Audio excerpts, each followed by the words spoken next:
저희 20대 그 시절을 떠올려 보면은 굉장히 암울했습니다. 20대 초반까지는 그래도 꿈이 있었고, 몸이 그래도 살아 있었고, 그래도 운동을 향한 그런 비전이 있었기 때문에 진짜 무서운 거 없이 그렇게 살다가 20대 중반이 되어서는 어느 순간이 되니까 이제 당신은 하나님을 떠나 있는 상태였죠, 당시에는. 그런데 20대 중반쯤 되니까 이제 다리가 완전히 못 쓰게 돼버리고, 결국 이제 하나님이 행하신 일 중에 몇 가지 중에 하나가 뭐냐면 관계가 다 이제 파괴되는 것이었습니다. 친한 친구들에게도 배신감 느끼고, 정말 세상이 너무 더덥고 남은 건 상처투성이밖에 없고, 인간관계 파괴되고, 다 주변의 지인들 자기 살겠다고 이제 다 떨어져 나가버리고, 사람에 대한 깊은 그런 실망감과 배신감, 그리고 건강이 이제 최대한 악화돼 버리고, 이런 상태에서 완전 꿈을 잃어버리고, 이제 해왔던 거는 운동밖에 없던 사람이었기 때문에 모든 것을 잃어버린 거죠. 아예 소망이 없는 것이죠. 그런데 그 당시에 제가 이렇게 단위에 서서 사람들에게 하나님의 말씀을 선포하고 가르칠 수 있다는 것은 정말 상상도 못할 일이었습니다. 저는 진짜 꺼져가는 심지와 같았고, 그랬는데 주님의 은혜로 주님이 불러주시고 부르심을 느끼게 되고, 사실은 완전히 소망 없는 사람이었는데 주님이 제 삶에 개입해 오시면서 새로운 꿈을 주시고, 하나님이 나를 쓰시겠다는 그 부르심을 느끼게 되면서 이전에도 말씀드렸지만 그렇게 사람들과의 그런 관계, 그리고 건강을 다 잃어버리면서 삶에 그런 우울증이 오고, 대인관계도 이제 자신감이 없어지고, 이런 상황 가운데로 들어갔었지만, 이상하게 사람 앞에 서면은 그렇게 말도 못하고 두려워서 떠는 사람이 하나님의 말씀을 전하는 그런 종이 돼야 되겠다, 어떤 설교자로서의 부르심, 이런 것들을 강렬하게 느끼면서 그런 것들을 꿈꾸게 되었습니다.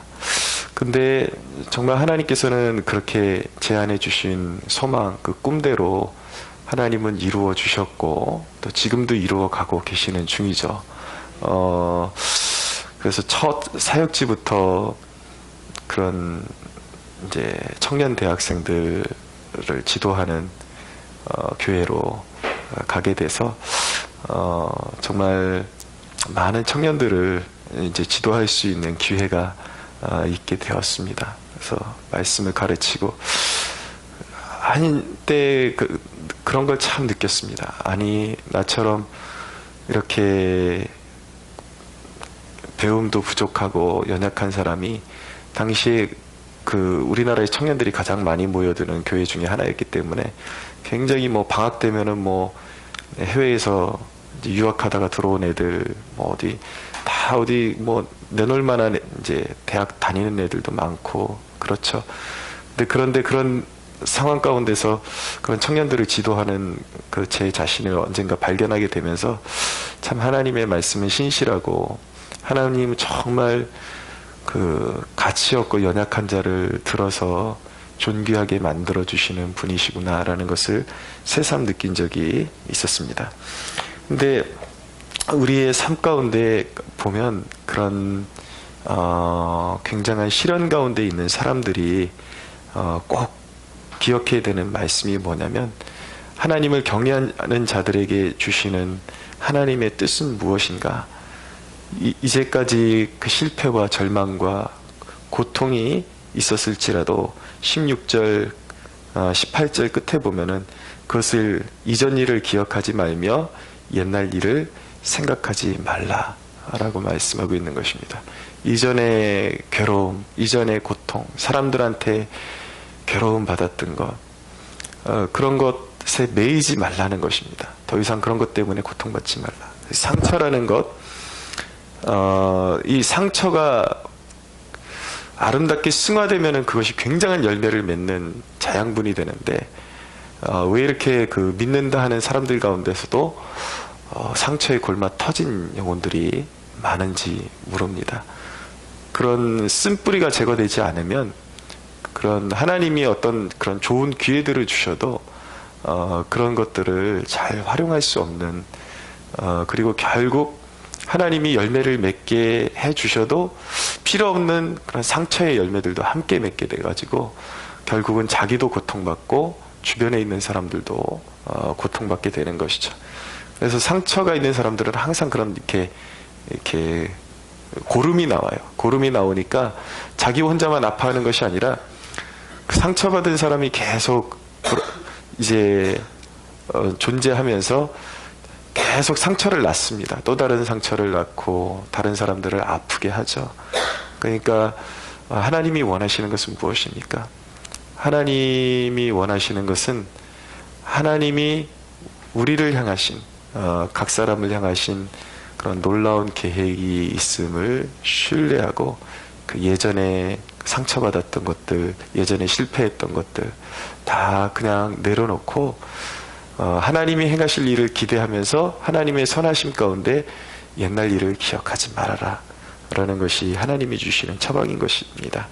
그럼 하나님이 원하시는 일은 무엇입니까? 19절 상반절에 보면 보라 내가 새 일을 행하리니, 내가 주님 안에 있음을 믿는 자가 해야 될 일은 무엇이냐면 하나님께서 반드시 새 일을 행하실 것을 믿고 나아가야 하는 것입니다. 그 소망을 이루는 통로를 우리에게 주셨기 때문에 그것을 잘 활용할 수 있다면 우리가 주눅들 필요도 없고 과거에 매여 있을 필요도 없는 것입니다. 그 소망을 이루는 통로가 무엇인가? 바로 기도인 것입니다. 그래서 기도의 자리로 우리를 하나님이 부르신 것이죠. 그러나 고통의 자리는 반드시 필요합니다.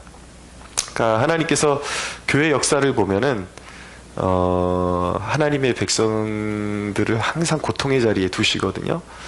우리나라 건국 역사를 봐도 그렇고요. 우리나라 이 대한민국이라는 나라가 태어나기까지 그런 한성과목이라는 그런 하나님의 뜻을 이루기 위한 그런 우리 믿음의 선조들을 연단시키는 감옥이 있었습니다. 우리나라 건국 세력의 대부분이 그 한성과목 출신이고 감옥에서 연단되어져서 사람이 보기에는 아무것도 할 수 없는 감옥이지만 그들의 일대기를 보면은 감옥에서 그들이 건국 세력이 다 만들어졌다고 말해도 지나치지 않을 정도로 감옥에서 그 하나님의 사람들이 빚어지고 나라를 향한 애국심이 더 커지고 거기서 나라에 이른 그런 슬픔 가운데 더 나라를 소망하게 되고 또 하나님을 알게 되면서 하나님은 이 민족을 고쳐주실 수 있다라는 그 믿음 가지고 그 안에서 끊임없이 하나님을 추구하고 전도하고 기도하게 되고 이런 과정 가운데 대한민국이라는 나라가 태어나게 되죠. 교회도 마찬가지인 것입니다. 진정으로 교회 역사의 부흥의 시기들을 보면 다 하나님의 백성들의 연단과 핍박을 통해서 심한 핍박이 지나가고 나면 하나님께서 열매를 꽃피우게 하시는 그런 역사들이 일어납니다.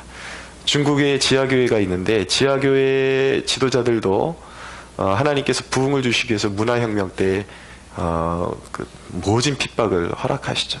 그 가운데 수많은 중국의 지하교회, 가정교회 지도자들이 감옥에 갇히고 더러는 죽기도 하고 더러는 매맞고 고문당하고 그 수많은 옥고를 치르면서 견딥니다. 어떤 사람은 어떤 분 같은 경우는 굉장히 인상적이었는데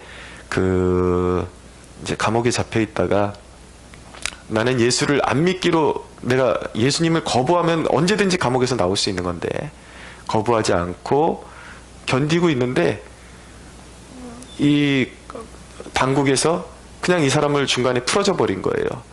그랬더니 이 사람이 왜 나를 풀어주느냐, 형량도 채우지 않았는데 이제 그러면서 그 사람이 생각보다 일찍 감옥에서 나온 거, 그것이 죄책감이 들어가지고 주님 앞에 속죄하는 마음으로 하루에 2끼씩 평생 죽을 때까지 금식하면서 살았다라는 이야기도 듣게 됩니다. 그래서 그렇게 심지어는 한 20년 정도 감옥에서 썩었죠. 사람의 눈에 보기에는 썩은 것인데, 그렇게 20년 정도 감옥에 있다 나온 지도자들을 통해서 하나님이 역사하기 시작하시는데, 단 1년 만에 그 사람이 20년 동안 어지간해서 인간의 힘으로 노력해서 할 수 없는 일들을 그 사람이, 이 지도자들이 나와서 1년 만에 그 목회지를 일구는데, 그렇게 중국 교회가 갑자기 막 급성장하고 부흥하고 이러면서 모진 핍박 가운데 중국 교회가 오히려 문화혁명 때 기독교는 완전히 괴멸됐을 것이다 라는 그런 통계를 냈었는데, 오히려 오픈해 보니까 문화혁명을 지나고 나서 중국 교회가, 지하교회가 훨씬 더 배가 성장하고 아무도 교회의 성장을 막을 수 없었다라는 것을 깨닫게 되는 것이죠. 그러니까 개교회도 그렇고요, 개교회의 역사도 그렇고 전체 교회의 역사도 그렇고 또 우리나라 건국의 역사도 그렇고 중요한 것은 한결같은 것이 무엇이냐면, 하나님의 고귀한 역사가 꽃피우고 고귀한 하나님의 계획들이 열매로 맺혀지게 되는데, 반드시 환난과 고난이 필수적으로 수반된다라는 것을 알게 되는 것입니다. 그때 우리 그리스도인들이 해야 되는 것은 무엇입니까? 그것이 바로 오늘 말씀이에요. 뭐냐면, 옛일을 기억하지 말고 실패감에 젖어 있지 말고 하나님 안에서 위대한 일을 꿈꾸고 소망하라는 것입니다. 위대한 일을 꿈꾸고 소망했던 그 모든 것들이 기도를 통해서 언젠가 반드시 다 이루어져 있는 것을 보게 되는 것이죠. 하나님의 약속의 말씀은 반드시 이루어진다고 어저께 또 말씀해 주셨죠. 그 말씀대로 이루어지게 되는 것입니다. 그러므로 여러분, 오히려 시간을 지내놓고 나면은 그런 거대한, 그리고 하나님의 원대한 계획들이 이루어지는 것은 하나님의 그 시간 속에서, 하나님의 때가 이르면 굉장히 생각보다 쉽고 빠르게 열매를 맺게 된다라는 것을 알게 되는 것입니다. 근데 문제는 뭐예요? 항상 우리가 심령이 가난할 때는 그 미래를 꿈꾸고 거룩한 비전을 꿈꾸는데, 문제는 뭐냐면 그것이 막상 이루어졌을 때의 교회의 급속한 타락이 그때 이루어진다라는 것입니다. 어떤 역경을 통해서 하나님이 열매를 주셨는지를 금방 까먹어버리고, 얼마나 우리가 기도를 통해서 몸부림치면서 이 열매를 얻게 됐는지 까먹어버리고, 대부분은 열매를 얻게 되면은 하나님을 떠나게 되거나 은혜를 배반하게 되거나 그렇게 된 것이죠. 제가 언젠가 말씀드렸지만, 우리 믿음의 백성들이, 우리 믿음의 선배들이 그렇게 어려운 시절에 보내면서 눈물로 기도하고 대한민국이 이렇게 성장한 것은 맞고, 또 선교의 중심이 될 수 있었던 축복을 누리고 있지만, 자녀들 교육을 다 잃어버리고, 기도는 내가 하고 너는 고생하지 말고 세상에서 성공해라 라는 식으로 자녀들을 가르친 대가로, 오늘날의 자녀들이 머리는 똑똑해졌지만 너무나도 세속화되어서 오히려 가난하고 헐벗었을 때 아무것도 없던 시절보다 세상에서 영향력은 전무한 그런 지금 수치와 모멸을 세상으로부터 당하고 있는 이 시대 가운데, 하나님께서 오늘날 우리 이 시대에 원하시는, 교회에 원하시는 일들은 무엇일까? 우리가 다시 마음을 낮추기를 원하고, 다시 가난해지기를 원하고, 우리 후대들을 일으켜 세우고 또 우리 세대가 다시 일어서기 위해서는 우리가 다시 한번 모진 풀무불을 통과할 각오를 하고 기도의 자리로 나아가야, 그리고 우리 자녀들에 대한 영적인 교육에 대한 그런 비전을 다시 찾아와야 이 나라에 소망이 반드시 있다라는 것을 우리가 깨달을 필요성이 있습니다.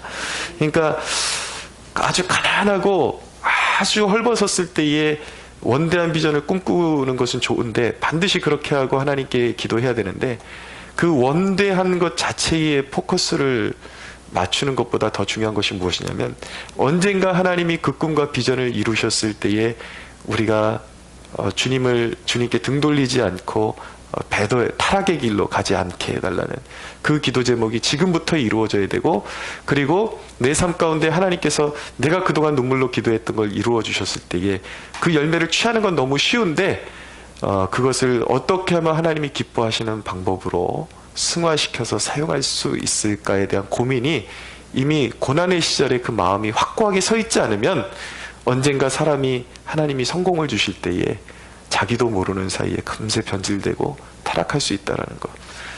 거기까지 가게 되면 이전의 고통보다, 이전의 고통은 하나님께서 열매 맺게 하기 위해서 주신 고통이라면 하나님이 풍성한 열매를 주셨을 때 타락하는 인간에게 주시는 고통은, 이거는 격이 다르고 급이 다른 고통이 올 수 있다라는 것. 그래서 이스라엘 백성들이 바벨론 포로로 가잖아요. 결국은 끝까지 하나님이 은혜를 놓지 않으셨지만 그래도 불필요한 고통을 수반할 수 있다라는 것을 기억하면서 오늘 이 시간이 참 귀하다. 오늘 이 시간, 미래를 꿈꾸고 기도할 수 있는 이 시간이 참 귀한데 반드시 하나님께서 성공의 열매들을 우리에게 주실 것인데 그때에 내가 그 열매들을 어떻게 취해야 할까 고민하는 것이 축복이라는 것을 깨닫기를 원합니다. 그러나 하나님께서 왜 그런 열매들을 우리에게 주시는가, 어떤 동력으로, 어떤 근거로 우리에게 주시는가라는 것을 우리가 애초부터 우리의 마음에 심고 기도하는 것이 중요합니다. 자, 하나님께서 우리에게, 하나님의 백성들에게 그런 회복의 은혜를 주시고 놀라운 미래를 주시는 이유는 우리가 자격이 있어서인가, 하나님의 백성들이 자격이 있어서인가, 그것이 아니라는 거예요. 24절에 보니까 너는 나를 위하여 돈으로 향품을 사지 아니하며 희생의 기름으로 나를 흡족하게 하지 아니하고 내 죄짐으로 나를 수고롭게 하며 내 죄악으로 나를 괴롭게 하였느니라. 그러니까 이스라엘 백성들이, 하나님의 백성들이 잘한 게 있어서 회복시켜 주시는 것이 아니라는 거죠. 너희가 한 일은 나에게 늘 등 돌리고 배반하고 그런 것이 습관이었지만 25절에 보니까 나는 나를 위하여 너희의 허물을 더 말하는 자니 내 죄를 기억하지 아니하리라. 모든 것이 은혜라는 것입니다. 자격이 있어서가 아니라 하나님이 하나님의 그 거룩하신 자신의 이름을 위하여 하나님의 백성들에게 오셔서 싸매 주신다라는 것이죠. 이것이 무엇을 말하는 것입니까? 세상에서 방황하고 하나님을 찾지 않았던 영혼들에게 하나님이 찾아오신 거예요. 어느 날 복음을 듣게 하시고 믿을 수 있도록 격려하셨습니다. 우리가 믿었지만 거기에는 하나님의 선행되는 놀라운 계획이 있었다라는 것입니다. 성령께서 역사하셨고 예수 그리스도의 십자가의 피 흘리심과 그 부활의 은혜를 우리의 자격이 아니라 하나님의 은혜로 입혀 주셨다라는 것입니다. 그러니까 우리가 지금 고통당하고 있는데 지금 기도하면 열매 맺을 수 있게 된 이유가 무엇인가? 우리가 그리스도를 믿음으로 말미암아 그리스도의 생명이, 부활의 생명이 우리 안에 자리 잡고 있기 때문에 십자가를 통해서, 그 고난을 통해서 열매 맺고 부활하신 주님의 승리가 우리에게 심어졌기 때문에 그런 일이 가능해졌다라는 것입니다. 그러므로 우리가 기도 응답 받아서 무언가를 소유하고 취할 수 있게 되고 성공을 맛보게 된다 할지라도 그 중에 1.1획도 우리가 이것은 내 것이다 라고 주장할 수 있는 근거가 아무것도 없다라는 것. 오직 예수 그리스도의 은혜요, 그 은혜를 주신 하나님의 은혜라는 것을 기억하면서 우리에게 하나님이 기도의 열매들을 풍성하게 부어주시는 날에 꼭 기억해야 하는 것이 이 중에 진정으로 내 것은 아무것도 없다. 그렇기 때문에 단 한 가지도, 무엇 한 가지도 오직 하나님의 영광을 위하여 내가 오히려 빚진 자여 오히려 하나님의 은혜에 보답하는 삶을 살아야 한다는 것을 기억하고 하나님께서 주신 은혜들 하나하나 다 뭐든지, 그것이 시간이든지 열정, 어떤 것이든지 재물이든지 무엇이든지 하나님이 거저주신 것, 내가 빚진 자답게 그것을 하나님의 영광을 위하여 살다가 부름받는 것이 인생이 누릴 수 있는 최고의 영광임을 깨닫고 지금부터 우리가 기도할 때에 하나님이 성공을 주실 때에도, 회복을 주실 때에도 겸손한 마음, 겸비한 마음, 내가 은혜 받은 자로서의 마음 잃어버리지 않고 날마다 순종의 제사를 올려드리게 하여 주옵소서. 이것이 저와 여러분들의 기도 제목이 되어야 할 줄로 믿습니다.